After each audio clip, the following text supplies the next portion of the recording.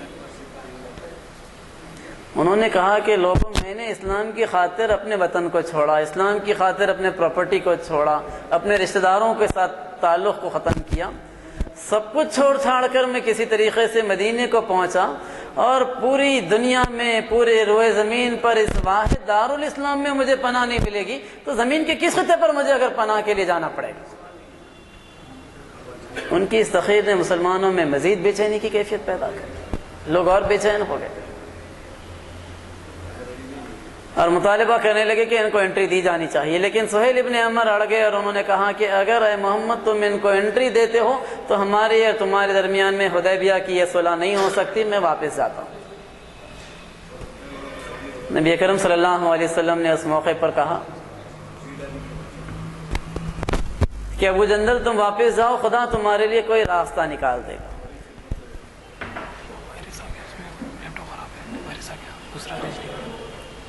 اعلان کریے شریک میں کسی کے پاس لیپ ٹاپ ہے تو لیپ ٹاپ بنائے, ایکسٹرا لیپ ٹاپ. اس میں کچھ وائرس آ گیا اس کے اندر لیپ ٹاپ میں.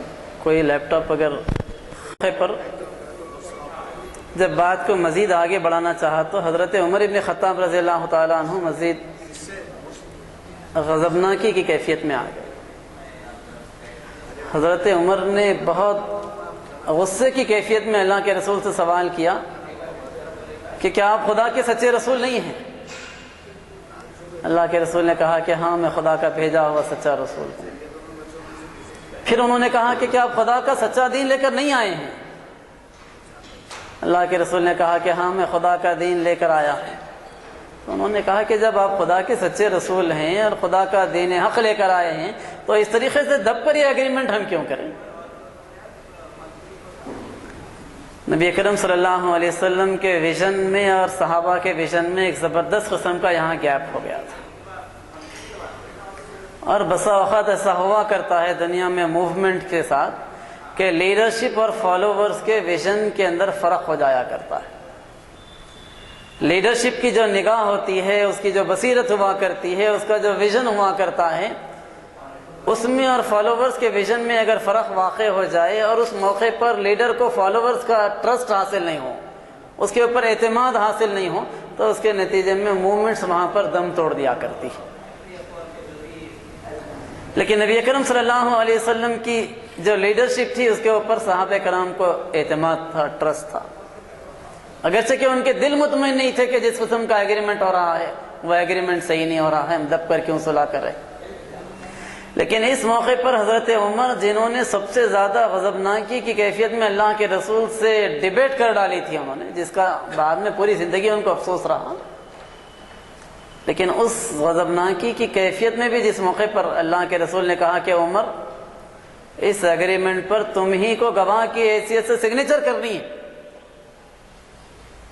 تو حضرت عمر نے اس موقع پر سگنیچر کر کے یہ بات ثابت کر دی کہ دل تو مطمئن نہیں ہے لیکن اطاعت کی روش سے ہم کبھی انحراف بھی نہیں کرتے. نبی کریم صلی اللہ علیہ وسلم نے حدیبیہ کی صلح کے اس کام کو مکمل کر دیا. رسول وہاں سے پلٹے, ٹینٹ میں واپس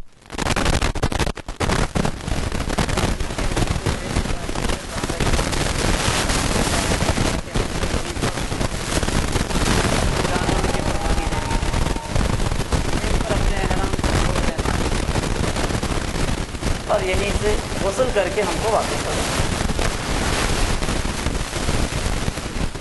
اندازہ کیجئے نبی کریم صلی اللہ علیہ وسلم کی زندگی کا یہ واحد موقع تھا کہ اللہ کے رسول نے 3 مرتبہ صحابہ کے درمیان میں یہ بات کہی کہ اس کو اپنے جانوروں کی قربانی کرو, بال کٹواؤ اور یہیں سے غسل کر کے واپس چلو, لیکن 3 بار اپیل کے باوجود ایک صحابی بھی نبی صلی اللہ علیہ وسلم کی بات پر لبیک کہنے کے لیے نہیں ہوتے. نبی کی پوری زندگی کے اندر یہ واحد موقع تھا.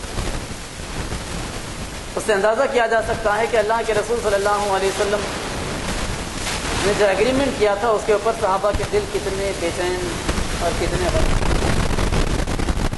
تو اللہ کے رسول صلی اللہ علیہ وسلم نے اس موقع پر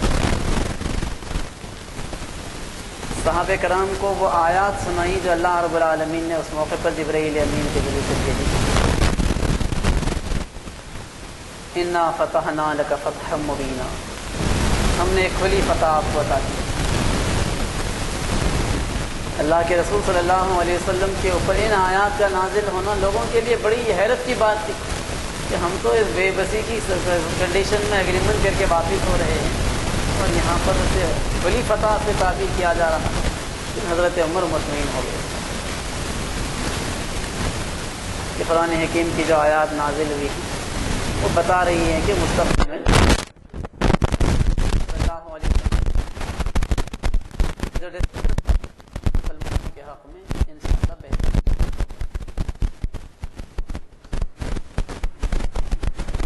اللہ کے رسول صلی اللہ علیہ وسلم موقع پر مدینہ واپس ہونے کے بعد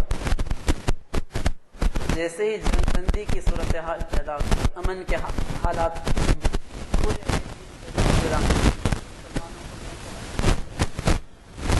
اور امن کے حالات میں ممکن ہے جنگی حالات.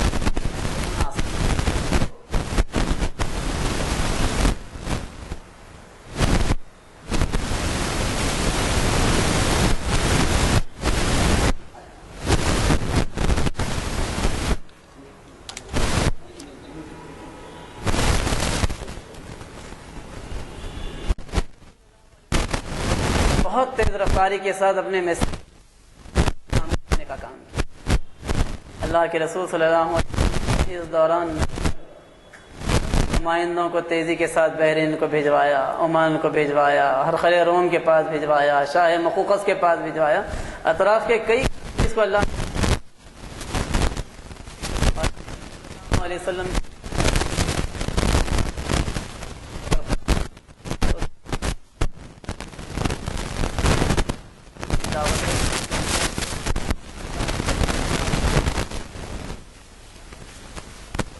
قبول نہیں کیا، لیکن ایمبیسیڈر کے ساتھ اس نے بڑی عزت و اکرام کا معاملہ کیا.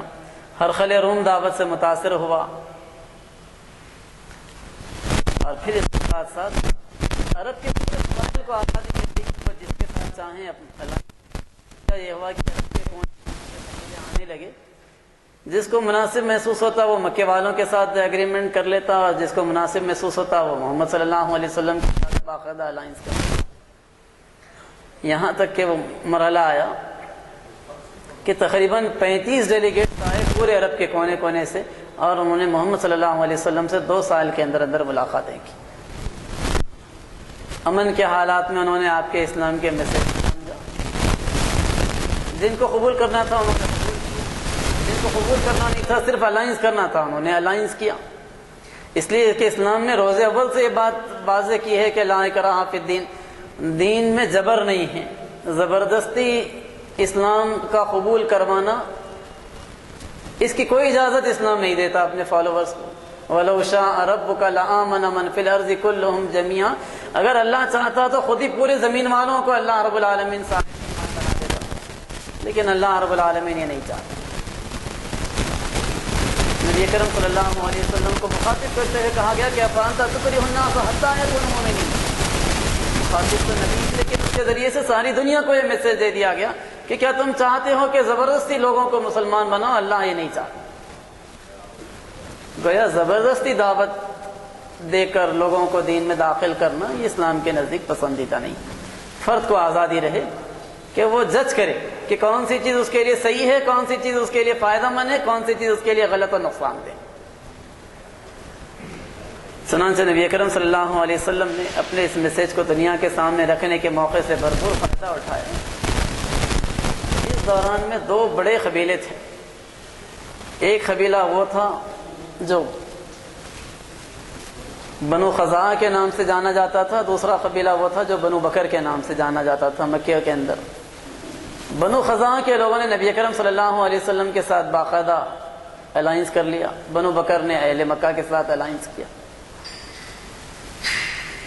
اب اس الائنس کے معنی یہ تھے کہ دونوں ایک دوسرے کے اوپر حملہ نہیں کریں گے۔ ان دونوں قبیلوں کے اندر پرانی رقابت چلتی تھی، ایک دوسرے کے راگل تھے یہ ہمیشہ۔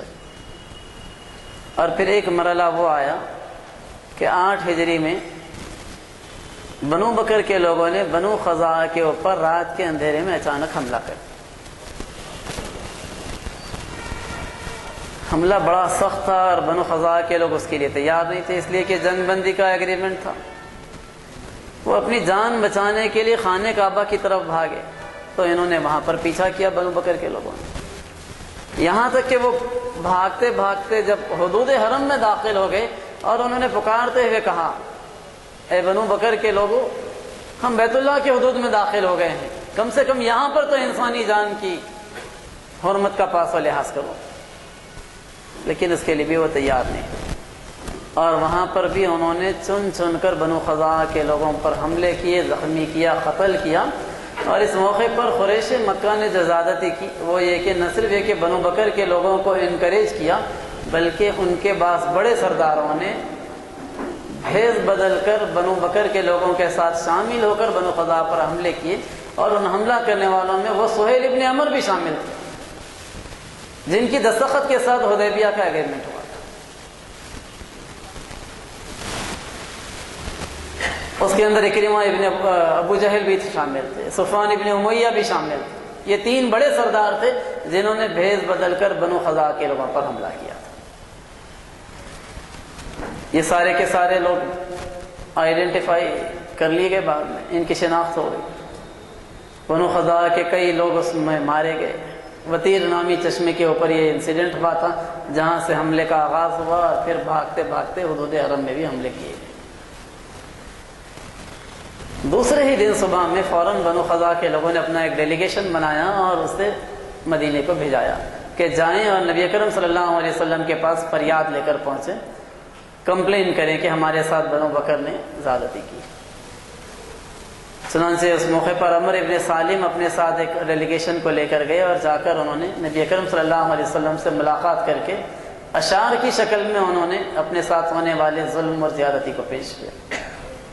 اس کے فوراً بعد ان کا دوسرا ڈیلیگیشن بدیل نامی ایک شخص کی قیادت میں نکلا، وہ گیا محمد صلی اللہ علیہ وسلم کے پاس، اور جا کر اس نے اس موقع پر جبکہ اللہ کے رسول مسجد نبوی میں بیٹھے ہوئے صحابہ کے درمیان بلند آواز سے بدیل نے پکار کر کہا کہ اے محمد، ہم ہمارے اور تمہارے درمیان میں جو پرانا ایگریمنٹ ہے اس کو یاد دلاتے ہیں،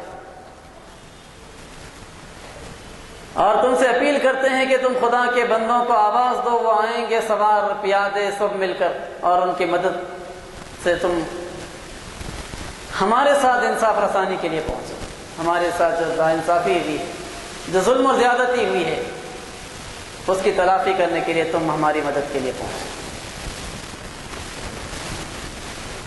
نبی کریم صلی اللہ علیہ وسلم نے پورا واقعہ سنا تفصیل سے، اور فوراً امیڈیٹ آپ نے ڈیسیشن لیا کہ آپ کو مکے کی طرف جانا ہے، لیکن آپ نے اس ڈیسیشن کی کسی کو انفارمیشن نہیں، اتنی سیکریسی اللہ کے رسول نے مینٹین کی کہ حضرت ابوبکر صدیق رضی اللہ عنہ جیسے دوست کو بھی نہیں بتایا۔ وہ مسلمانوں کو اس بات کا حکم دے دیا کہ وہ تیاری کریں، اور دوسری طرف اللہ کے رسول نے اپنے ایک نمائندے کو بھیجوایا کہ جاؤ اور جا کر ابو سفیان سے ملو اور بات کرو۔ ابو سفیان کے پاس نبی صلی اللہ علیہ وسلم کا نمائندہ پہنچا تھا، اس نے کہا کہ دیکھو تمہارے سامنے اس وقت ہماری جو پیشکش ہے وہ یہ کہ یا نہیں، اس کے لیے اگر تیار نہیں ہو تو پھر اس بات کا اعلان کر دو کہ یہ اب ہمارے الائنس نہیں رہے، بنو بکر کے لوگ بنو خزاعہ کی مدد کے لیے ہم آزاد ہو جائیں گے، بنو بکر کے ساتھ جو کرنا ہے کر لیں گے، نہیں اس کے لیے بھی تیار نہیں تو پھر آخری صورت یہ ہے کہ حدیبیہ ٹریٹی کی خاتمے کا اعلان کر دو، صلح حدیبیہ کو ختم کرنے کا اعلان۔ میں آ کر ابو سفیان نے کہا کہ ہم صلح حدیبیہ کو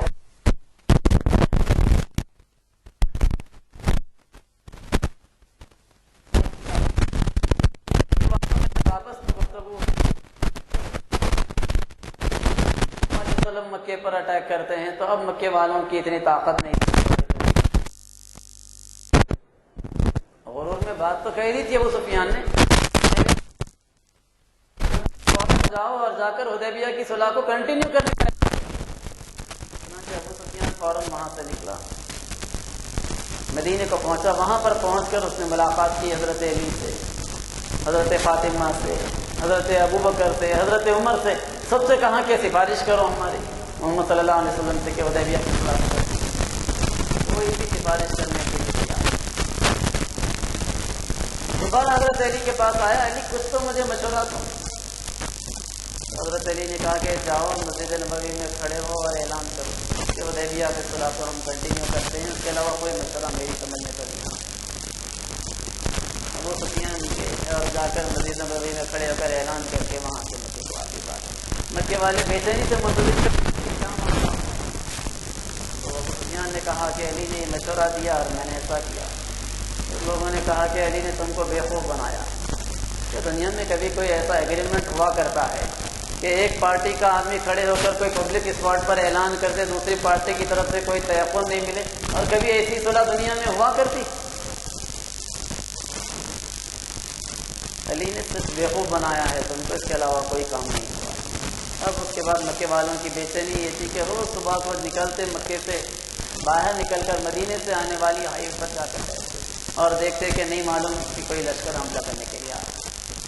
اور اللہ کے رسول نے 10,000 کے ایک زبردست لشکر کو تیار کیا، اور اللہ کے رسول صلی اللہ علیہ وسلم نے 10,000 کے لشکر کو لے کر اس ہائی وے کو چھوڑ دیا جو نارملی جس پر لوگ ٹریول کیا کرتے تھے مدینے سے مکے کو آنے کے لیے۔ ایک پتھریلے پہاڑی راستے کو اختیار کر کے اللہ کے رسول پہنچے، اور اس رفتار سے اللہ کے رسول پہنچے کہ بالکل خانہ کعبہ کے قریب میں، یعنی مکے کے قریب میں وادی فاطمہ میں پہنچ کر آپ نے پڑاؤ ڈالا۔ اس وقت تک اہل مکہ کو کوئی خبر نہیں مل سکی کہ کوئی مکے سے حملہ کرنے کے لیے آ گیا۔ پوری سیکریسی مینٹین کی تھی، 10,000 کے لشکر کے ساتھ اچانک پہنچے، اور جب وہاں پر پہنچے تو اللہ کے رسول نے وادی فاطمہ میں حکم دیا کہ سارے 10,000 سپاہی اپنا آگ کا ایک الگ الاؤ روشن کریں۔ حکمت یہ تھی کہ دشمن دیکھا کہ 10,000 آگ کے علاوہ روشن ہے تو اس سے یہ سمجھے کہ نہیں معلوم کہ یہاں پر کتنے لاکھ افراد آ گئے، آگ کا ایک علاوہ روشن کیا جائے تو اطراف میں 10-20 لوگوں کے لیے تو آسانی سے کام دے دیتا۔ کہ اللہ کے رسول کی یہ جنگی حکمت عملی تھی کہ آپ نے دشمن کو مرعوب کرنے کے لیے ہر ایک کو حکم دیا کہ وہ اپنا آگ کا علاوہ جلائے۔ چنانچہ اس موقع پر اللہ کے رسول نے حضرت عباس سے، جو کہ اس دوران میں مسلمان ہو چکے تھے، کہا کہ ابو سفیان کو یہ منظر دکھاؤ۔ ابو سفیان کو حضرت عباس ایک پہاڑ کی بلندی پر لے گئے اور وہاں سے وادی فاطمہ کا نظارہ کروایا۔ جب ابو سفیان نے وہ منظر دیکھا تو وہ کانپ اٹھے کہ نہیں معلوم کہ یہ لشکر داخل ہوگا تو کس طریقے سے پیس کر اہل مکہ کو رکھے۔ جو سائیکالوجیکل امپیکٹ اللہ کے رسول ڈالنا چاہتے تھے ابو سفیان کے اوپر، وہ اللہ کے رسول نے ڈال دیا۔ اور پھر اس کے بعد حضرت عباس نے کہا کہ دیکھو بہتر یہ ہے کہ محمد صلی اللہ علیہ وسلم کی بات کو قبول کر لوں، میں تمہیں امان دلا دیتا ہوں۔ اب ابو سفیان کے سامنے کوئی آلٹرنیٹ نہیں تھا، ابو سفیان تیار ہو گئے۔ تیزی کے ساتھ ابو سفیان نکلے حضرت عباس کے خچر پر بیٹھ کر کہ کہیں راستے میں کوئی دیکھ نہ لے، لیکن اتفاق یہ ہوا کہ جب وہ قریب پہنچے حضرت عمر فاروق نے دیکھ لیا۔ ابو سفیان وہ دشمن تھے جنہوں نے احد سے لے کر فتح مکہ تک سارے جنگوں میں کمانڈ کی تھی دشمن، اور اس حیثیت میں وہ مسلمانوں کے سب سے بڑے دشمن کی حیثیت سے جانے جاتے تھے۔ حضرت عمر نے جیسے ہی دیکھا تلوار کھینچ کر پیچھے دوڑنے لگے۔ ابو سفیان اور حضرت عباس خچر پر سوار تھے اور حضرت عمر پیدل دوڑ رہے تھے۔ ظاہری بات ہے جب انہوں نے خچر کو ایڑ لگائی تو خچر تیزی سے دوڑا، آگے نکل گیا۔ خچر پہلے نبی اکرم صلی اللہ علیہ وسلم کے پاس پہنچا، پیچھے سے حضرت عمر بھی دوڑتے ہوئے پہنچے۔ حضرت عباس نے چیخ کر کہا کہ اللہ کے رسول، میں نے ابو سفیان کو پناہ دی ہے، عمر پیچھے تلوار لے کر آ رہے۔ اللہ کے رسول نے حضرت عمر کو روکا اور اس موقع پر اسلام کا ایک اہم جنگی اصول بتایا کہ اگر اسلامی لشکر کا ایک سپاہی بھی دشمن کے کسی بھی فرد کو امان دینے کا اعلان کرے تو اس کی پاسداری پورے اسلامی لشکر کو کرنی پڑے گی۔ چنانچہ حضرت عمر رضی اللہ تعالیٰ عنہ نے اپنے ہاتھ کو روک لیا، نبی اکرم صلی اللہ علیہ وسلم کے ابو سفیان سے گفتگو کی، پوچھا کہ ابو سفیان کیا تمہیں ابھی اس بات میں کوئی شک ہے کہ اللہ کے علاوہ کوئی اور بھی معبود ہے؟ ابو سفیان نے کہا کہ اب اس میں کوئی شک نہیں ہے، اس لیے کہ اگر کوئی اور ہوتا تو ہماری مدد کے لیے کم سے کم اس نازک موقع پر تو آ جائے۔ ابو سفیان کیا تمہیں اس بات میں کوئی شک ہے کہ میں خدا کا بھیجا ہوا رسول ہوں؟ تو ابو سفیان نے کہا کہ ہاں، اس میں بھی شک باقی ہے۔ اس موقع پر حضرت عباس آگے بڑھے اور کہا کہ ابو سفیان ضد چھوڑ دو اور سیدھے سیدھے اطاعت قبول کر لو۔ تو پھر بالآخر ابو سفیان نے لا الہ الا اللہ محمد رسول اللہ کہہ کر اپنے قبولیت ایمان کا اعلان کیا۔ مکے کا سب سے بڑا لیڈر جب سرنڈر ہو گیا، نبی اکرم صلی اللہ علیہ وسلم نے حضرت عباس سے کہا کہ لے جا کر انہیں کسی پہاڑ کی بلندی پر ٹھہراؤ اور اسلامی لشکر کے مکے میں داخل ہونے کے منظر کا نظارہ کراؤ۔ اتفاق سے اس میں کچھ پرابلم آنے سے فوجوں کی داخلے کے جو منظر تھے، اللہ کے رسول نے جس شاندار پالیسی کو اپناتے ہوئے مکے میں انٹری کی تھی، وہ نظارے اس وقت دیکھنا ممکن نہیں رہا۔ کسی مرحلے پر آئندہ ممکن ہوا تو وہ چیز ہو سکے گی، لیکن بہرحال اللہ کے رسول نے اس موقع پر جس اسٹریٹجی کو اپنایا تھا وہ یہ کہ مسلمانوں کے الگ الگ گروپس بنا دیے، گھوڑ سواروں کا الگ دستہ، اونٹ سواروں کا الگ دستہ، پیدل فوج الگ، اور پھر اس کے اندر پرچم بردار متعین کیے گئے، اور پھر اس کے ساتھ ساتھ لشکر کو 4 حصوں میں تقسیم کیا، ایک کی کمانڈ زبیر ابن عوام کو دی۔ اس دوران میں خالد ابن ولید بھی اسلام قبول کر چکے تھے، ان کو ایک حصے کی کمانڈ دی۔ ایک حصے کی کمانڈ اللہ کے رسول نے سعد ابن قیس کو دی، اور چوتھے حصے کی کمانڈ اللہ کے رسول نے حضرت ابو عبیدہ کو دی۔ مرکزی کمانڈ خود اللہ کے رسول نے رکھی اپنے ہاتھوں میں، اور اللہ کے رسول صلی اللہ علیہ وسلم نے مکے میں 4 الگ الگ انٹرنسز سے اس لشکر کو داخل کروایا، اور اس بات کا حکم دیا کہ تلوار نکالنے کی ضرورت پیش نہیں آئے، اس بات کی کوشش کرو، انسانی جانوں کے نقصان کو اوائڈ کرنے کی کوشش کرو میکسیمم۔ لیکن ساتھ میں وہ حضرت عباس سے کہا کہ ابو سفیان کو منظر بتلاؤ کہ اس وقت ہم کس طاقت و قوت کے ساتھ آئے۔ ابو سفیان کے منظر کو دیکھ رہے ہیں، ایک کے بعد ایک قافلے مسلمانوں کا لشکر گزر رہا ہے، تو مسلمانوں کے جو پرچم بردار تھے سعد ابن عبادہ، اس موقع پر جوش میں پکار اٹھے، آج انتقام کا دن ہے، آج بدلے کا دن ہے، آج تو چن چن کر مکے والوں سے ریونج لیا جائے گا، کسی کو نہیں بخشا جائے گا، آج تو خانہ کعبہ کو بھی حلال کر لیا جائے گا، خانہ کعبہ میں بھی کسی کو نہیں چھوڑا جائے گا۔ اللہ کے رسول کو اطلاع ملی تو سعد بن عبادہ کو بلایا، ان کے ہاتھ سے جھنڈا لے لیا، ان کے بیٹے کے ہاتھوں میں جھنڈا دیا اور اعلان کروایا کہ آج تو انسانی خون کی سچی عزت کا دن ہے، سچی حرمت کا دن ہے، آج انتقام اور بدلے کا نہیں، معافی کا دن ہے، آج کسی کے ساتھ ظلم نہیں کیا جائے گا، کسی کے ساتھ بدلہ نہیں لیا جائے گا، جو اپنے گھر میں بیٹھ جائے ہتھیار نہیں اٹھائے وہ معاف، جو ابو سفیان کے گھر میں داخل ہو جائے وہ معاف، جو خانہ کعبہ میں داخل ہو جائے اس کو معافی۔ اس کیفیت میں ہم وہاں پر داخل ہوئے، چاروں طرف سے جو لشکر داخل ہوئے، 3 طرف کوئی بھی مقابلے کے لیے نہیں آئے، اطمینان سے تینوں فوجیں مکے کے 3 حصوں سے داخل ہو کر خانہ کعبہ کے قریب میں جا کر پڑاؤ ڈالی۔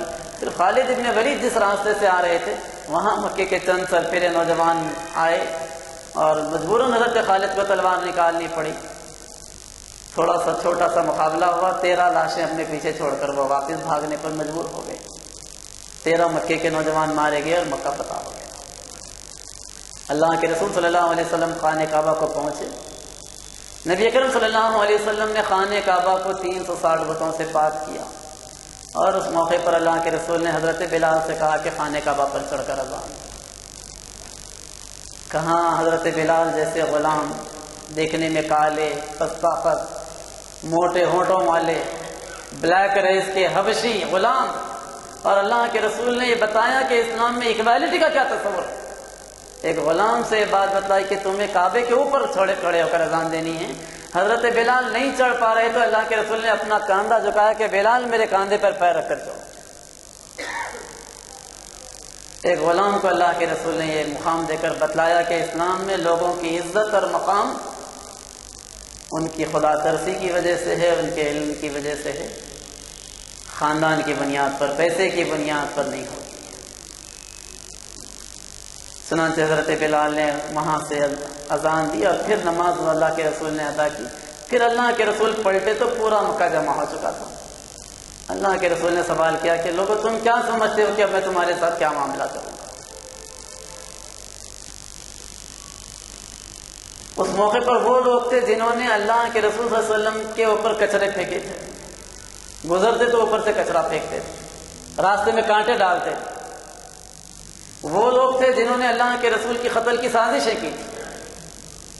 وہ لوگ تھے جنہوں نے نبی اکرم صلی اللہ علیہ وسلم کی بیٹی کے اوپر حملہ کر کے پریگننسی کے موقع پر ان کا حمل ضائع کیا. وہ لوگ تھے جنہوں نے سجدے کی حالت میں اونٹ کی پوری گندگی لا کر اللہ کے رسول کے سر پر ڈالی. سجدے سے سر نہیں اٹھا پائے تھے بہت دیر اللہ کے رسول. وہ لوگ تھے جنہوں نے اللہ کے رسول کے گلے میں چادر ڈال کر اس کو بل دیا تھا، جس کے نتیجے میں گلے میں چادر ٹائٹ ہو گئی تو اللہ کے رسول کی آنکھیں باہر نکل کر آ گئی. وہ لوگ تھے جنہوں نے قدم قدم پر ستایا تھا آپ کے ساتھیوں کو، جنہوں نے چٹائیوں میں لپیٹ کر نیچے سے دھواں دیا تھا، ننگی ریت پر جنہوں نے گھسیٹا تھا، جسم پر سے کپڑے اتار کر حضرت بلال اور حضرت خباب کے جسم کے اوپر بڑے بڑے پتھر رکھ دیا کرتے تھے عرب کے اس ٹیمپریچر میں جو 50 اور 55 کے بیچ میں رہا کرتا.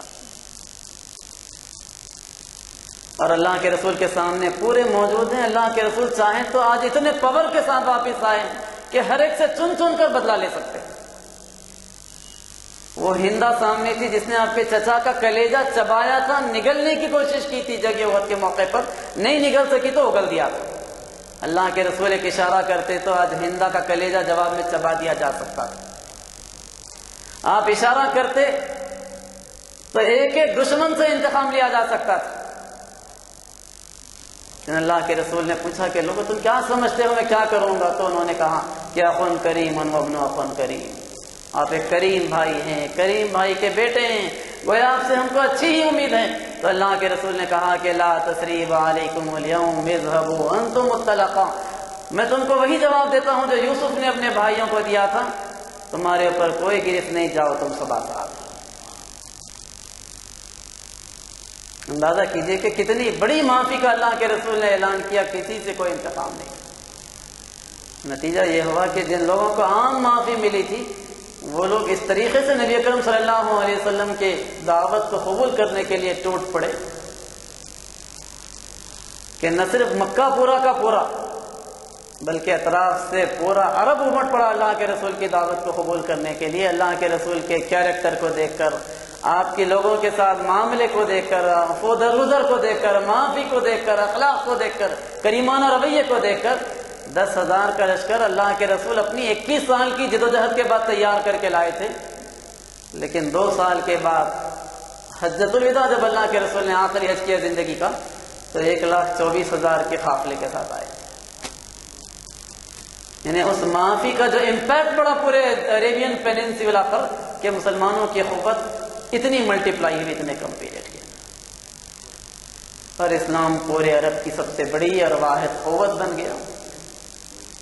دنیا کے اندر نظام امن کو اللہ کے رسول نے اپنی زندگی میں عربین پیننسولا میں قائم کر کے بتلایا، اور دنیا نے اس منظر کو دیکھا کہ اسلام کس طریقے کے معاملات لوگوں کو سکھایا کرتا ہے.